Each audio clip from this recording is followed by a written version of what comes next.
ഇന്ന് നമ്മൾ ബീഫിൻ്റെ ഒരു ഐറ്റമാണ് പരിചയപ്പെടുത്തുന്നത്. അപ്പോൾ നമുക്ക് ആദ്യം തന്നെ നല്ലൊരു പീസ് ബീഫ് നമ്മൾ എടുത്തിട്ടുണ്ട്.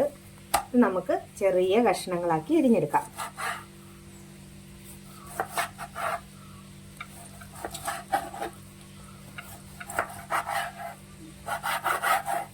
നല്ല പീസാണ് എന്തായാലും.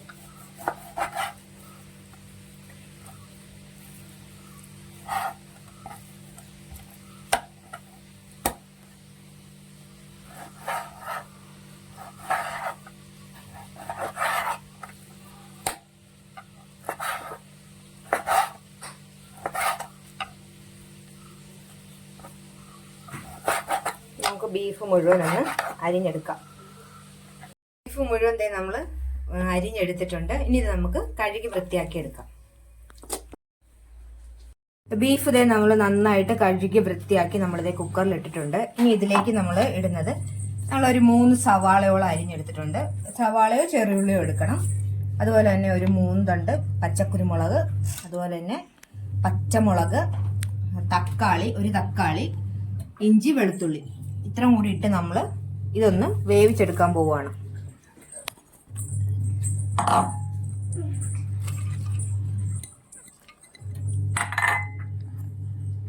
അപ്പൊ നമ്മള് വെളുത്തുള്ളി ഇട്ടു, ഇഞ്ചി ഇട്ടു, തക്കാളി, പച്ചമുളക്. ഈ കുരുമുളക് ഒന്ന് നമുക്ക് ചതച്ചിട്ടിട്ടാം.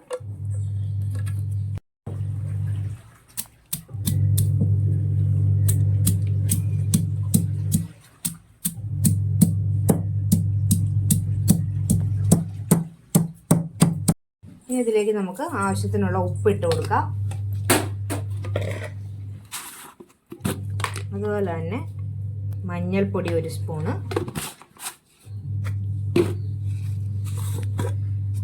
പെരിഞ്ജീരകത്തിന്റെ പൊടി 1 ലേശം. ഇത്ര വെച്ചിട്ട് ഒരല്പം വെള്ളവും കൂടി ഒഴിച്ച് നമ്മൾ കുറച്ച് വെള്ളം ഒഴിക്കുന്നുള്ളൂ. ഇന്ന് വേവിക്കാൻ പോവാണ്. എണ്ണ ചൂടായി നമ്മൾ എടുത്തു വെച്ചിരിക്കുന്ന തേങ്ങാക്കൊത്തിട്ട് നമ്മൾ മൂപ്പിക്കാൻ പോവുകയാണ്.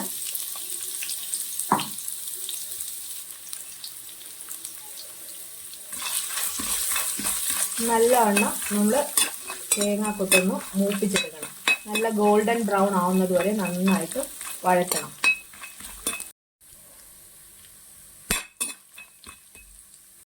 ബീഫ് നന്നായിട്ട് നമ്മൾ വേവിച്ചെടുത്തിട്ടുണ്ട്. ഇതിന് നമ്മൾ റോസ്റ്റ് ചെയ്യാൻ പോവുകയാണ്. ഇനി അതിലേക്കുള്ള മസാലയായിട്ട് നമ്മൾ ഒരു 3 സ്പൂണോളം മല്ലിപ്പൊടി എടുത്തിട്ടുണ്ട്, പെരിഞ്ജീരകം, അതുപോലെ തന്നെ ഒരു ലേശം മീറ്റ് മസാല, പിന്നെ മുളക് പൊടി. ഇത്രയും കൂടി നമ്മൾ ഇതിലേക്കിട്ട് മൂപ്പിക്കുകയാണ്.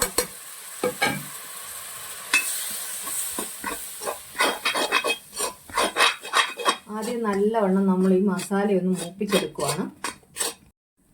നമ്മൾ ലേശം ഇതിൻ്റെ ഗ്രേവി കൂടി ഇതിനകത്തോട്ട് ഒഴിച്ചൊന്ന് നന്നായിട്ട് മൂപ്പിച്ചെടുക്കുകയാണ്.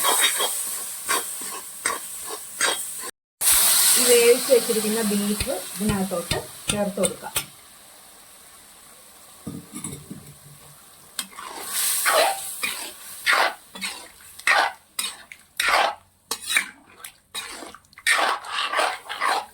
നമ്മുടെ ബീഫ് മസാലയും ബീഫും എല്ലാം ചേർത്തിട്ടുണ്ട്.